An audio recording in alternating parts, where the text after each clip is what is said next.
Zohran Mamdani, who is now on the stage waving at his supporters. Let's listen in. DSA.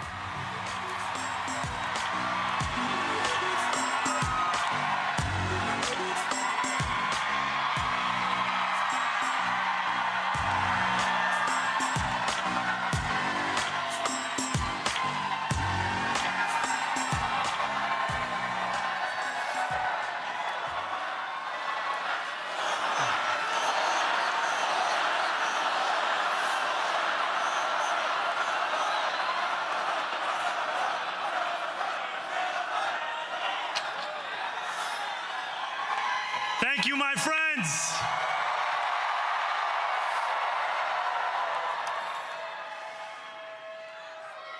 The sun may have set over our city this evening, but as Eugene Debs once said, I can see the dawn of a better day for humanity. For as long as we can remember, the working people of New York have been told by the wealthy and the well-connected that power does not belong in their hands. Fingers bruised from lifting boxes on the warehouse floor, palms calloused from delivery bike handlebars, knuckles scarred with kitchen burns. These are not hands that have been allowed to hold power. And yet, over the last 12 months, you have dared to reach for something greater. Tonight, against all odds, we have grasped it. The future is in our hands. My friends, we have toppled a political dynasty.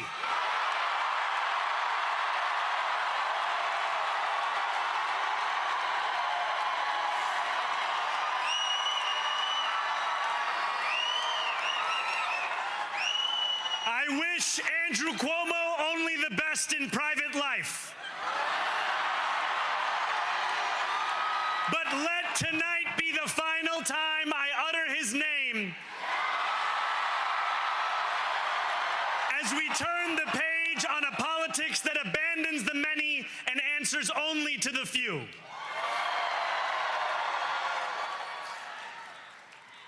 New York, tonight you have delivered a mandate for change, a mandate for a new kind of politics, a mandate for a city we can afford, and a mandate for a government that delivers exactly that. On January 1st, I will be sworn in as the mayor of New York City.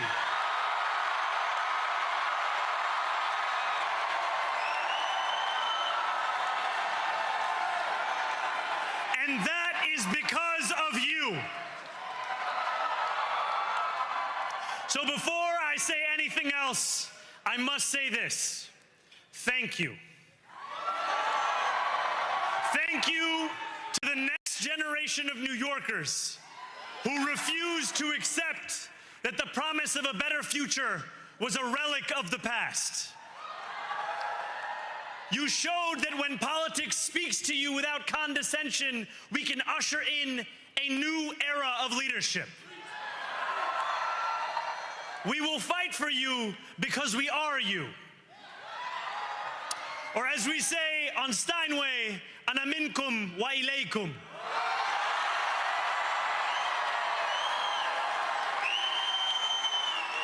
Thank you to those so often forgotten by the politics of our city who made this movement their own. I speak of Yemeni bodega owners and Mexican abuelas, Senegalese taxi drivers and Uzbek nurses, Trinidadian line cooks and Ethiopian aunties. Yes, aunties. To every New Yorker in Kensington and Midwood and Hunts Point Know this. This city is your city, and this democracy is yours too. This campaign is about people like Wesley, an 1199 organizer I met outside of Elmhurst Hospital on Thursday night. A New Yorker who lives elsewhere, who commutes 2 hours each way from Pennsylvania because rent is too expensive in this city. It's about people like the woman I met on the BX33 years ago, who said to me, I used to love New York, but now it's just where I live. And it's about people like Richard, the taxi driver I went on a 15-day hunger strike with outside of City Hall, who still has to drive his cab 7 days a week. My brother, we are in City Hall now.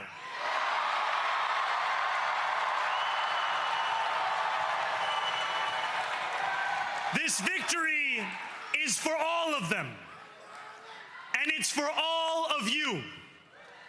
The more than 100,000 volunteers who built this campaign into an unstoppable force.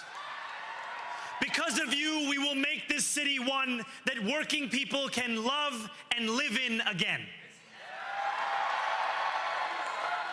With every door knocked, every petition signature earned, and every hard-earned conversation, you eroded the cynicism that has come to define our politics.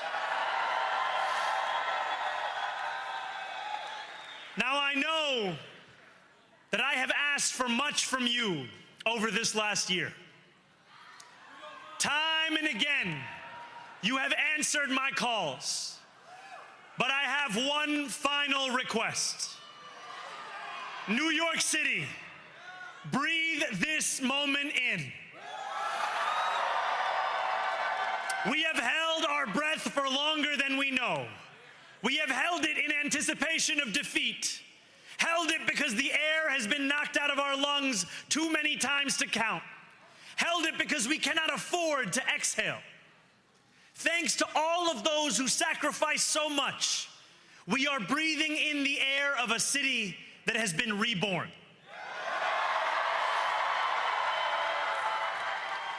To my campaign team, who believed when no one else did, and who took an electoral project and turned it into so much more, I will never be able to express the depth of my gratitude. You can sleep now. To my parents, Mama and Baba, you have made me into the man I am today. I am so proud to be your son. And to my incredible wife, Rama,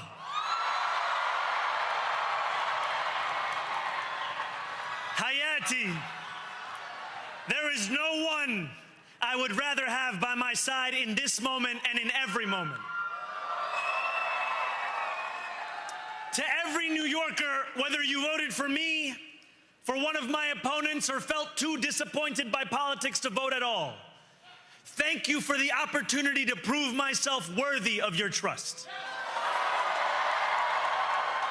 I will wake each morning with a singular purpose: to make this city better for you than it was the day before.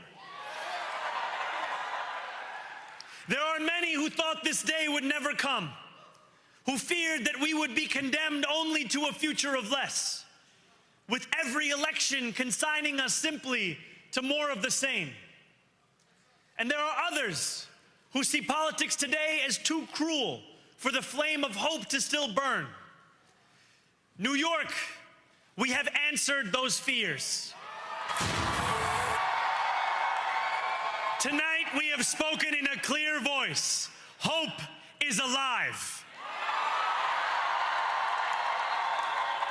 Hope is a decision that tens of thousands of New Yorkers made day after day, volunteer shift after volunteer shift, despite attack ad after attack ad. More than 1 million of us stood in our churches, in gymnasiums, in community centers, as we filled in the ledger of democracy. And while we cast our ballots alone, we chose hope together. Hope over tyranny. Hope over big money and small ideas. Hope over despair. We won because New Yorkers allowed themselves to hope that the impossible could be made possible. And we won because we insisted that no longer would politics be something that is done to us. Now it is something that we do.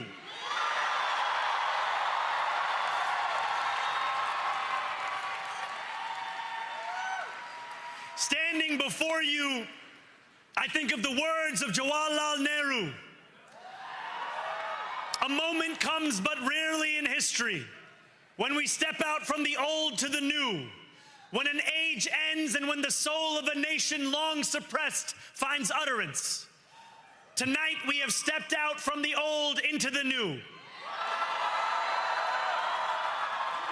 So let us speak now with clarity and conviction that cannot be misunderstood about what this new age will deliver and for whom. This will be an age where New Yorkers expect from their leaders a bold vision of what we will achieve, rather than a list of excuses for what we are too timid to attempt. Central to that vision will be the most ambitious agenda to tackle the cost of living crisis that this city has seen since the days of Fiorella LaGuardia.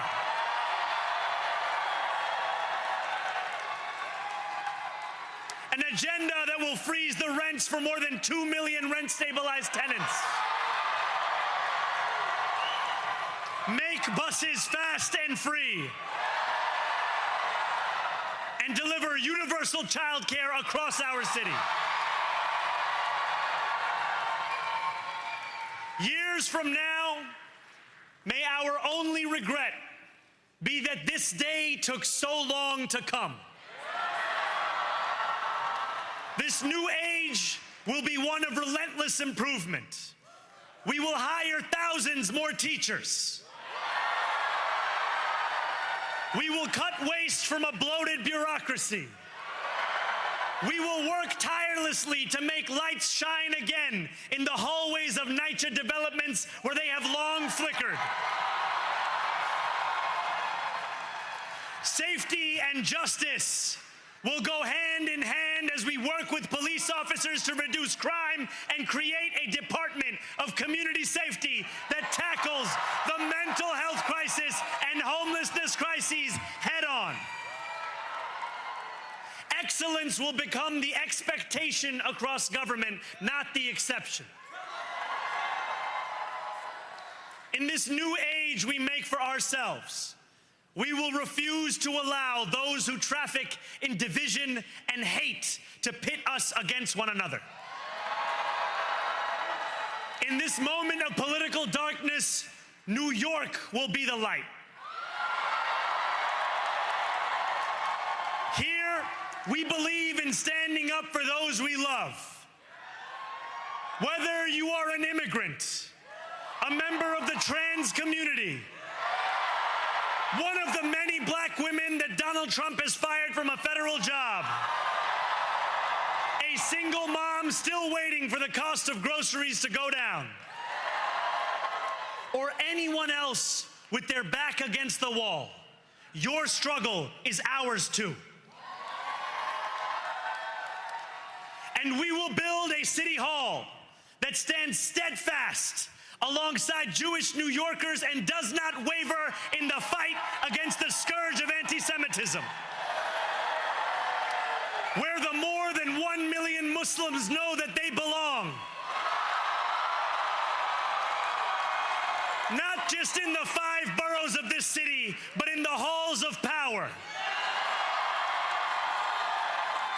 No more will New York be a city where you can traffic in Islamophobia and win an election.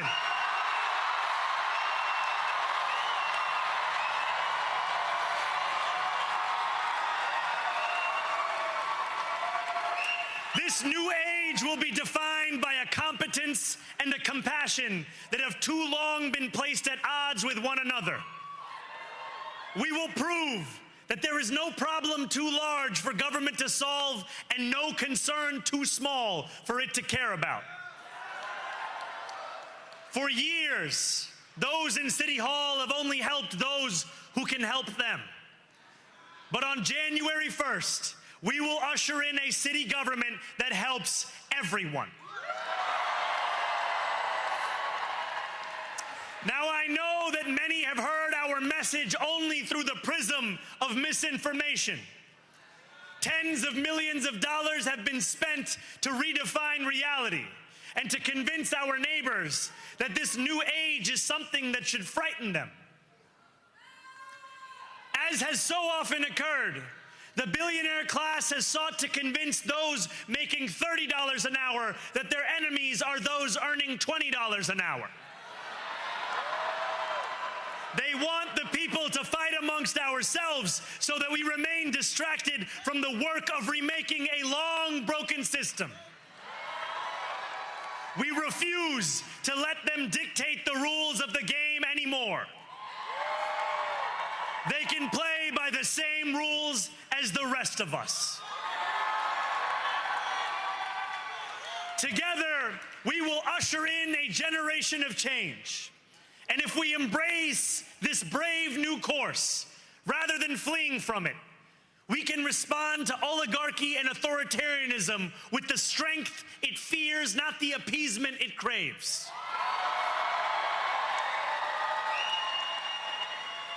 After all, if anyone can show a nation betrayed by Donald Trump how to defeat him, it is the city that gave rise to him.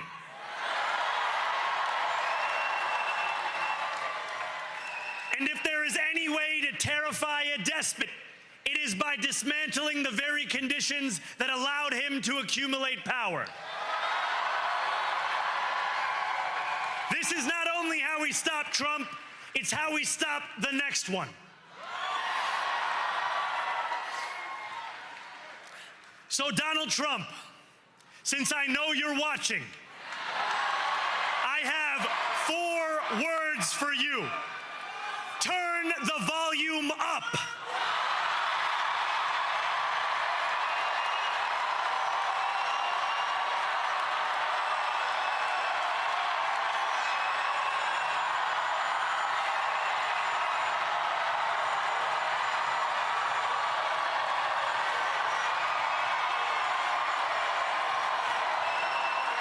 We will hold bad landlords to account because the Donald Trumps of our city have grown far too comfortable taking advantage of their tenants. We will put an end to the culture of corruption that has allowed billionaires like Trump to evade taxation and exploit tax breaks. We will stand alongside unions and expand labor protections because we know, just as Donald Trump does, that when working people have ironclad rights, the bosses who seek to extort them become very small indeed. New York will remain a city of immigrants, a city built by immigrants, powered by immigrants, and as of tonight, led by an immigrant.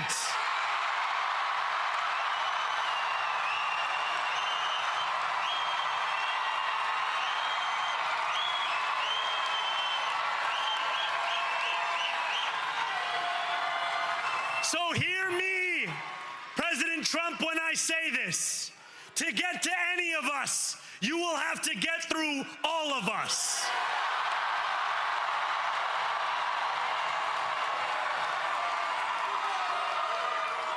When we enter City Hall in 58 days, expectations will be high.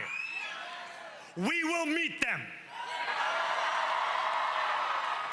A great New Yorker once said that while you campaign in poetry, you govern in prose. If that must be true, Let the prose we write still rhyme, and let us build a shining city for all. And we must chart a new path, as bold as the one we have already traveled. After all, the conventional wisdom would tell you that I am far from the perfect candidate. I am young, despite my best efforts to grow older. I am Muslim. I am a democratic socialist. And most damning of all, I refuse to apologize for any of this. And yet, if tonight teaches us anything, it is that convention has held us back. We have bowed at the altar of caution, and we have paid a mighty price. Too many working people cannot recognize themselves in our party.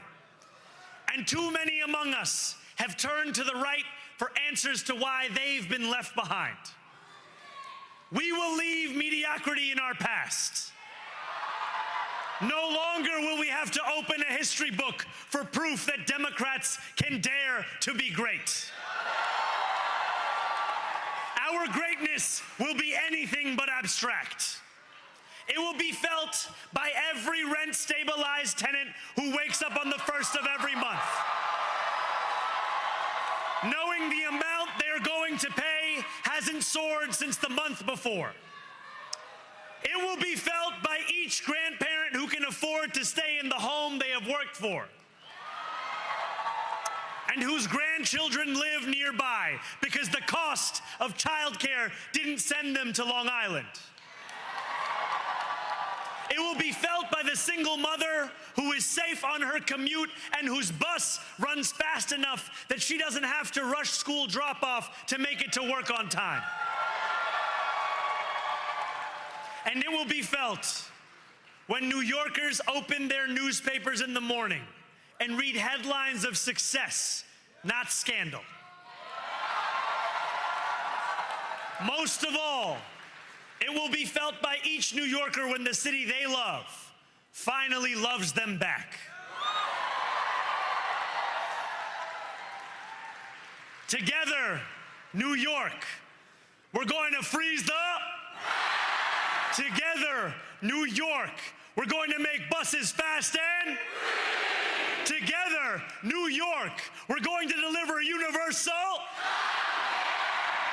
Let the words we've spoken together, the dreams we've dreamt together, become the agenda we deliver together.